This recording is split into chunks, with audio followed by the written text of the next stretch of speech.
Bienvenue sur la prod.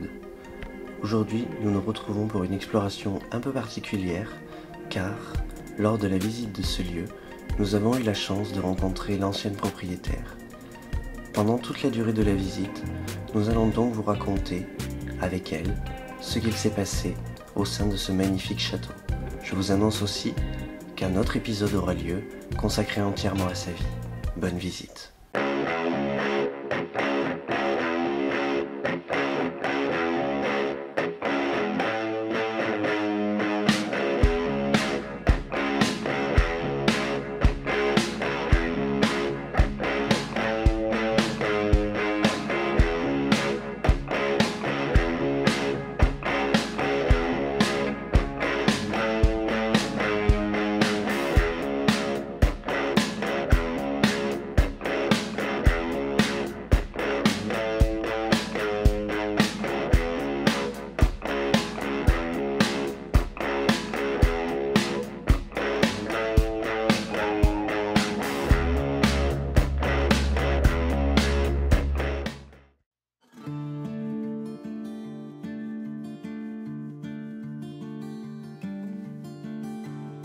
Là, je vais vous expliquer la présence de ce piano-là. C'est un piano qui était dans la famille, mais il a un cadre de bois, dont le cadre de bois ne garde pas les accords. Oui. Et moi, je l'avais mis là, mais il a été déplacé, il n'était plus plaqué. Et là, j'avais mis un tapis rouge, et je mettais les clés de l'hôtel. Et vous voyez, là, il y a le nom des chambres. Assiettes, regardez. Il y avait des couverts pour 150 personnes. Oui, il n'y a plus rien. Il n'y a plus rien.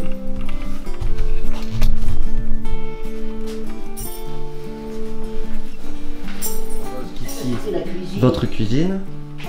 Mais ils ont arraché toutes les étagères, vous voyez? Oui. Les étagères qui allaient d'un bout à l'autre. Et il y avait un grill qui a disparu. Là, ils ont pris, et ça je sais qui c'est aussi, c'est quelqu'un, il est de pas loin, ils ont pris une table en inox qui était là, et ils ont mis deux petites tables à la place. D'accord.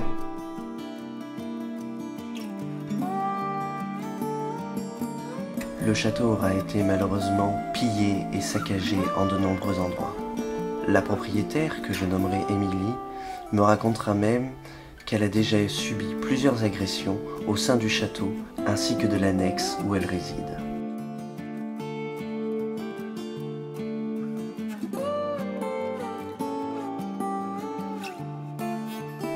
Du coup, Enfin, quand c'est ouvert, vous venez... moi je ne rentre que quand il y a des cambrioleurs. L'histoire de cette femme est malheureusement bien triste. Il y a plus de 13 ans déjà que son château lui fut saisi à cause d'une soi-disant erreur rédigée par son comptable de l'époque. Malheureusement, au fur et à mesure que nous entendons son histoire et voyons les preuves, nous nous rendons compte qu'il s'agit de bien plus que cela. Quand je vous ai parlé du contrôle, je vous ai dit qu'on s'était installé dans une pièce qui était à tout faire. C'était ici? Oui. D'accord. Et là, sur les murs, il y avait toutes mes médailles. Vous voyez les crochets. Oui, je vois. Il y en avait partout. Et je l'avais rentré chez moi, et bien il me l'a pris. Et il ne veut pas me le rendre.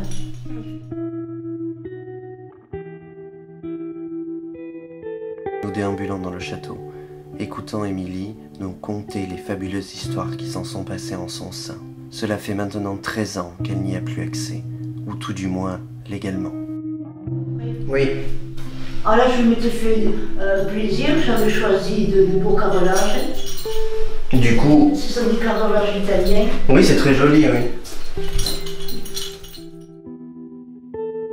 Depuis cette tragique affaire, Émilie vit seule, dans une annexe du château. Cela fait 13 ans maintenant qu'elle n'a plus d'électricité et que personne ne l'aide. Elle est âgée de 86 ans. Elle subit les pillages, les cambriolages et les agressions jusqu'à chez elle. Il n'y a pas longtemps, un peu moins de 3 semaines, elle fut agressée à l'intérieur même de son annexe, où quelqu'un la portera et la jettera violemment au sol. Elle restera seule le temps de pouvoir se relever.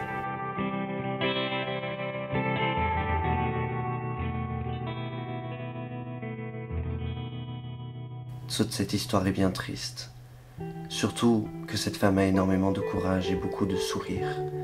Au fur et à mesure que nous déambulons, nous voyons les pièces, la beauté d'un endroit qui a été créé de A à Z par ses soins.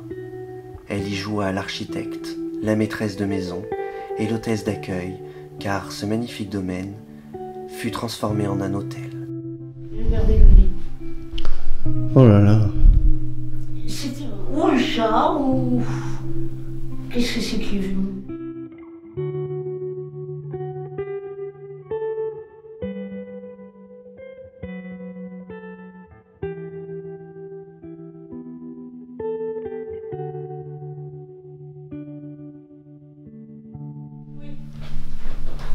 Apparemment, il reste quelques meubles. Alors là, on est dans quelle chambre là? Louis XIII. La chambre Louis XIII. Chaque pièce fut soigneusement construite à l'effigie d'une époque, d'un style ou d'une émotion. Ainsi, toute personne, connaissant l'endroit, ayant envie de ressentir une sensation particulière, pouvait se balader au gré des pièces et choisir une chambre qui convenait parfaitement à son humeur du moment. Lors d'un JTR consacré à sa personne, nous vous raconterons en détail toute l'histoire et la vie de cette femme.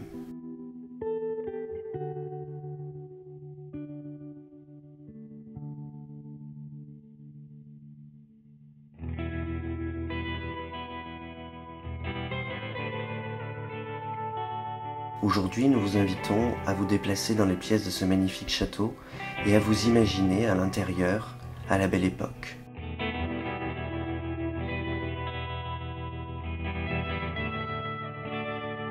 J'en profite pour demander à notre communauté si jamais un juriste ou un avocat ou toute personne susceptible de pouvoir aider cette femme à nous envoyer un email. Peut-être qu'ensemble, le monde d'Internet servira à autre chose que simplement regarder de l'extérieur.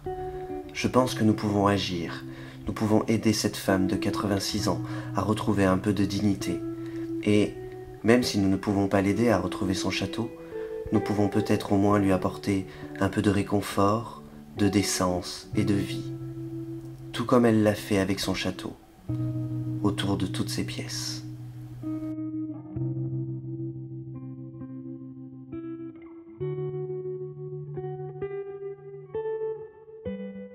Cette femme a passé sa vie à donner entre guillemets du bonheur aux gens. Par le biais de son hôtel, elle recevait, accueillait de façon familiale et conviviale toute personne se déplaçant dans sa région.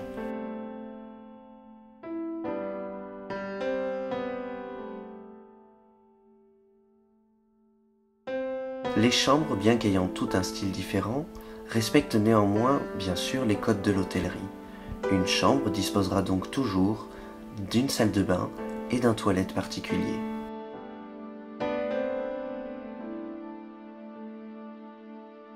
C'est le bureau espagnol qui était à la chambre, la grande chambre.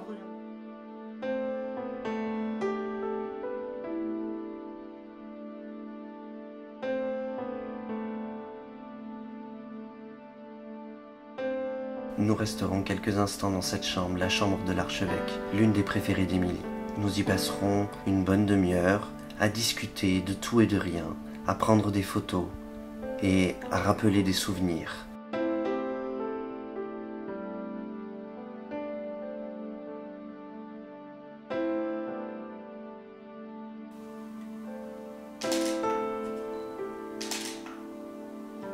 Et alors regardez ce calme, il a vu sur la montagne.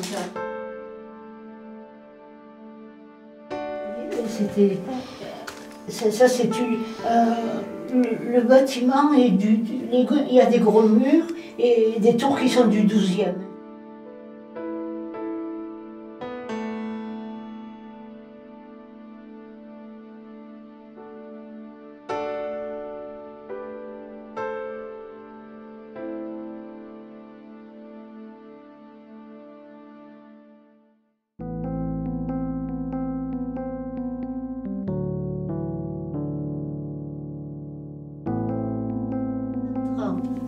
vous avez sur la gauche les toilettes, sur la droite, c'est-à-dire derrière vous, là, la salle de bain.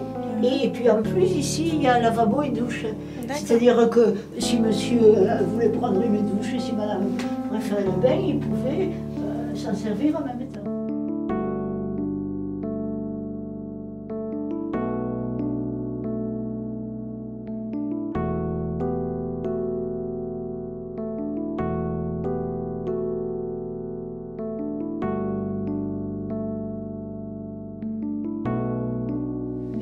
Mais moi, si on m'avait donné la permission, j'aurais tout nettoyé et qu'on le montre à des gens qui le voient propre.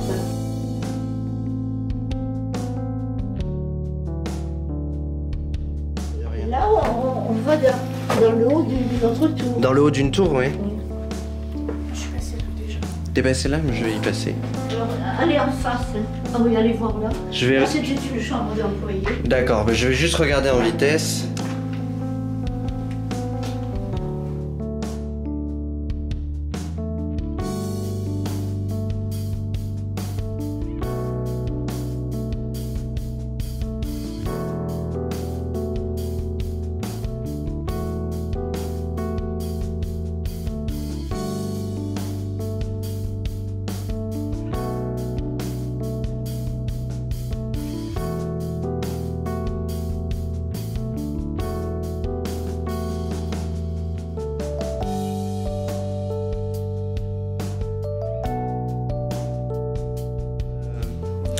Mes grands-parents ont les mêmes meubles. Le canapé. Le canapé, j'ai le même. On a le même chez nos grands-parents. Exactement le même. Mais là, regardez, ils ont charrié des bouteilles de verre, un livre de la bibliothèque.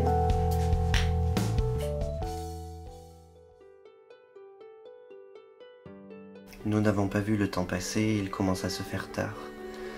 Il va falloir que nous quittions le château pour rejoindre l'annexe et discuter avec Émilie. C'est donc là-dessus que ce premier épisode s'arrête. Vous aurez bientôt des nouvelles d'Émilie. Et en attendant, n'oubliez pas que, toute génération confondue, l'important est de regarder dans la même direction.